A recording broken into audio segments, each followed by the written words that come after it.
जिया ज़रा एजेंडा को असां अॻिते करने गुपान साहब बड़ी मेहरबानी बहुत अच्छा तुसां ॻाल्हियूं कीतन सारा कंसेंसस भी इहो है तमाम सराइकी लोकें दा कंसेंसस भी इहो है कि पंजाब दे नाल रह के असां अपने वसाइल अपनी ज़मीन अपना पानी अपना जोग्राफिया मैनेज निसे कर सकते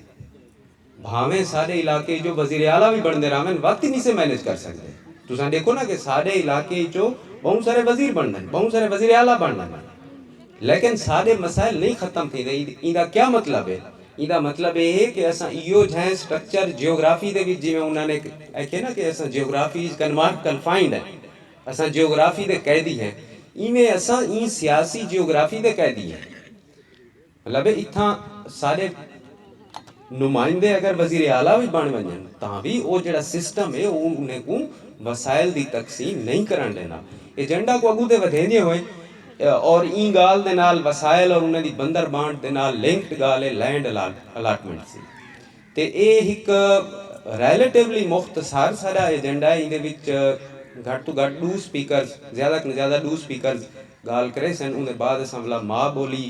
और उनके नाल रिलेटेड जेडे सुञाण दे मसाइल उन्हें दे उत्ते गुफ्तगू करे सुन सो लैंड अलाटमेंट एक बहुत वड्डा इशू है तारीखी तौर ते भी ये रह गए जिथां जिथां पानी दा इंफ्रास्ट्रक्चर बने उठाई मकामी लोगों को ज़मीन की खास खो की गई और उनका एक वाज़े पैटर्न है वो पैटर्न थोड़ा जिहा पढ़ के पता लग वेंदे ते आजकल भी ये एक बारल रेलीवेंट इशू है अहम इशू है मैं फजल रब लोन साहब को अरदास करे सके वो आवन लैंड अलाटमेंट के हवाले नाल सोचला करन ते गाल को अॻिते वधान मेहरबानी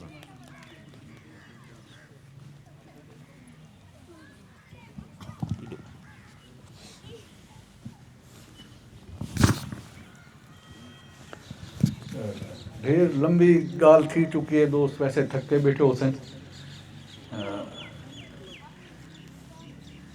साड़ी भुए लुटी जाने की कहानी मतलब सैकड़े साल है एक 75-80 साल दी नहीं 200 साल 250 साल दी सराइकी वसेब दी भुए मतलब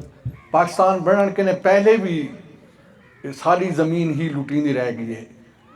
वो हमेशा आज भी मतलब पानी के नाम उत्ते सारी ज़मीन की सब कने बड़ी लुट पट थी है वो बहावलपुर भावें नहरी निज़ाम है भावें झंग या इन बारे में आए वो थल में आए वो रोही में आए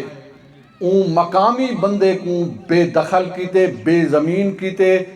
बारों दे उपराधू को उथा ज़मीन इलाट थी है और उन्हें को आबाद किया गया एक कोई मरले एकड़ दी नहीं लखा एकड़ दी लुट दी कहानी है एक रिसेंटली रोही दे विच कारपोरेट एग्रीकल्चर किते मतलब तस्वुर किया यार जट बंदा सोचे कुमा 60 लाख कुमा ज़मीन रोही दी उन्हें नहरें दे उत्ते कारपोरेट एग्रीकल्चर दे नाम उत्ते 60 लाख कुमा 60 लाख एकड़ मुल्क होंगे ये ताज़ा है फौज एक सिपाही नायक हवालदार जेरे वेले रिटायर थींदे सी इकू जरा है 25 एकड़ 30 एकड़ थल दे दो इकू 40 एकड़ रोई दे दो इकू 5 एकड़ दमान दे दो इतना सादा है कि अगर कोई चंगड़ एसी राजनपुर डिस्ट्रिक्ट के आ वेंदे तो पूरी धुंधी स्टेट लगी वेंदी है सरेके के ने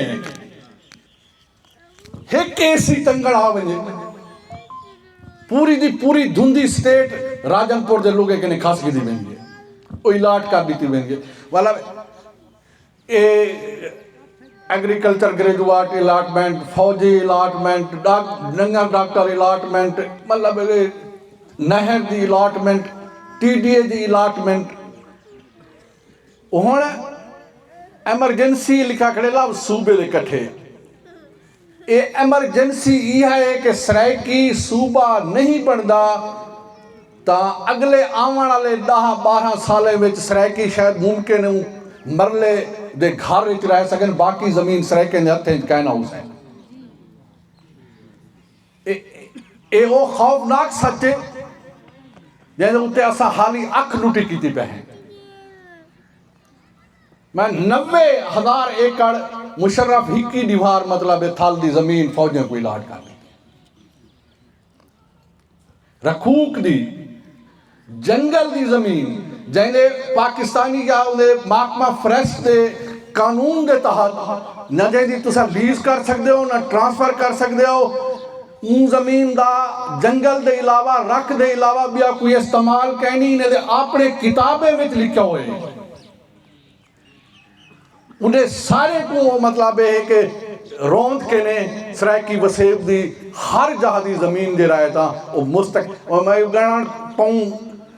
एक कोई तकरीबन हम जिले हिसाब नाल वेंदी पई है जैसे 1 करोड़ एकड़ के ने टप दी है जमीन सरायकी दी जी जमीन सरायकी के ने 1 करोड़ एकड़ 60 लाख तो मैं तो दसना कहना हिक्की जहाँ की रोई दी जमीन है कारपोरेट एग्रीकल्चर ती ने नहरें नाल जुड़ी हुई। मैं सारे किते पानी दोहरा अजाब बन गए, पानी मंगते हैं तो जमीन में दिए या पानी साकू वाला छाल बोर की शक्ल दीता मैंने। और ऐसा है कि वो गाड़ी से बैठे इतना बेचिंत बेफिक्र अगर जमीन दी अलाटमेंट को रोकन किते को मुअस्सर और ताकतवर आवाज़ नहीं थी सकती।